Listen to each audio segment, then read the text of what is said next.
Alors, comment se construit une analyse stratégique? Je clique sur l'onglet Décider. Pour l'illustrer, je vais utiliser une analyse déjà réalisée que nous avons imaginée de toutes pièces. Il s'agit d'une entreprise de drones civils qui assure une couverture aérienne d'événements. Cette société souhaite passer son chiffre d'affaires de 800 000 à 1 million d'euros dans l'année qui vient. Elle doit notamment faire face à une concurrence de plus en plus présente. Elle imagine déjà quelques pistes de solutions qui pourront lui permettre d'assurer sa pérennité. L'objectif de l'analyse est de formaliser, structurer, modéliser, centraliser et partager toute la réflexion qui va permettre d'aboutir à la définition d'objectifs opérationnels. Nous sommes ici sur une page de résumé. En haut de l'écran, vous voyez un fil d'Ariane qui correspond à notre flux de travail. Il s'agit des étapes que nous allons devoir valider pour, à partir d'un sujet qui sera notre problématique, notre objectif général ou encore notre finalité, nous puissions définir des axes stratégiques que nous traduirons en objectifs opérationnels. Je clique maintenant sur le sujet. Nous sommes ici sur la page de création de l'analyse. C'est ici que nous choisissons le pilote, que nous donnons un nom à l'analyse, que nous rédigeons le but de la réflexion, que nous retrouvons tout au long de l'analyse en haut de l'écran. Nous fixons également une date butoir et enfin nous choisissons des collaborateurs. Pour cela, il suffit de renseigner l'adresse mail de la personne à inviter dans le champ Nouveaux membres. Je passe maintenant à l'étape suivante.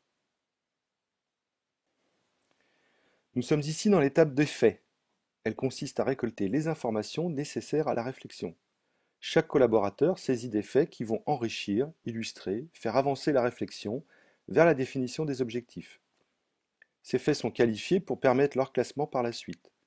Vous pouvez également vous servir des différents silos pour organiser la collecte des informations par domaine: financier, ressources humaines, infrastructure, management et les éléments de votre marché. Dans le bas de la page, et c'est valable pour toute l'application, vous pouvez laisser des commentaires et ainsi alimenter une discussion autour de l'analyse.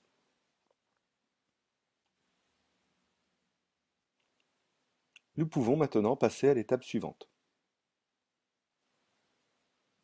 Les faits étant qualifiés, ils sont à présent classés en force, faiblesse, opportunité et menace.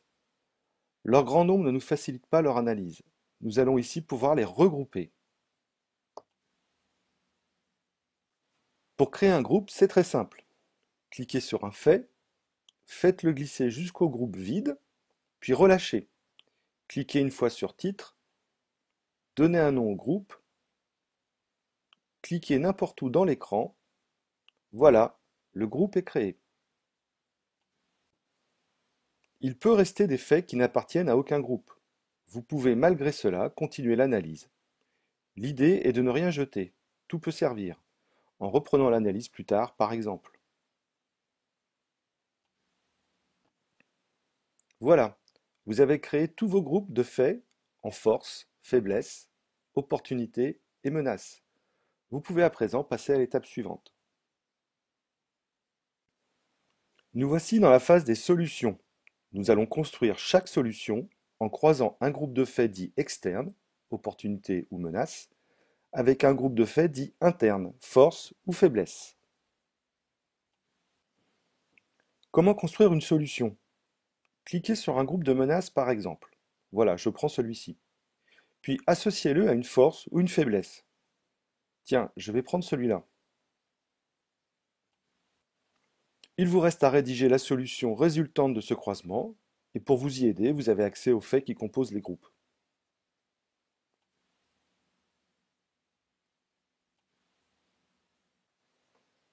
Bon, en fait, elle ne m'intéresse pas.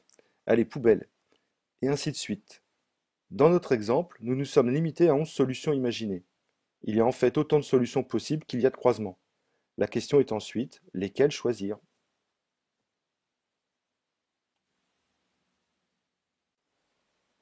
Passons à l'étape suivante.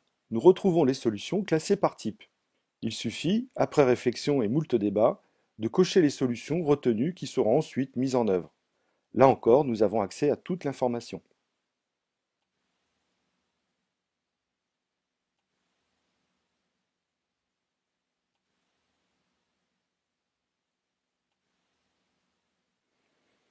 Notre choix est fait, nous passons à l'étape suivante. Nous avons défini nos 4 axes stratégiques pour lesquels nous rédigeons des objectifs SMART.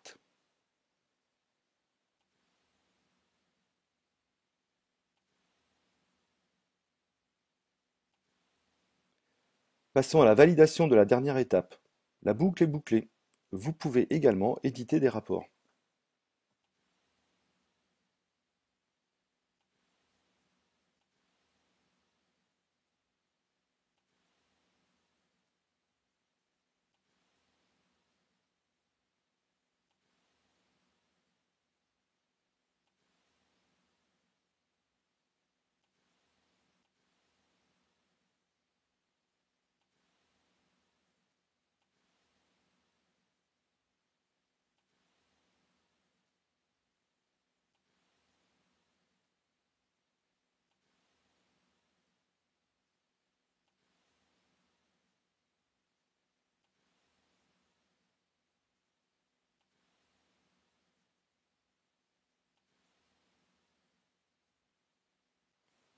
En revenant sur la page de résumé, nous pouvons terminer l'analyse et l'exporter en un plan d'action. Voilà, c'est fait.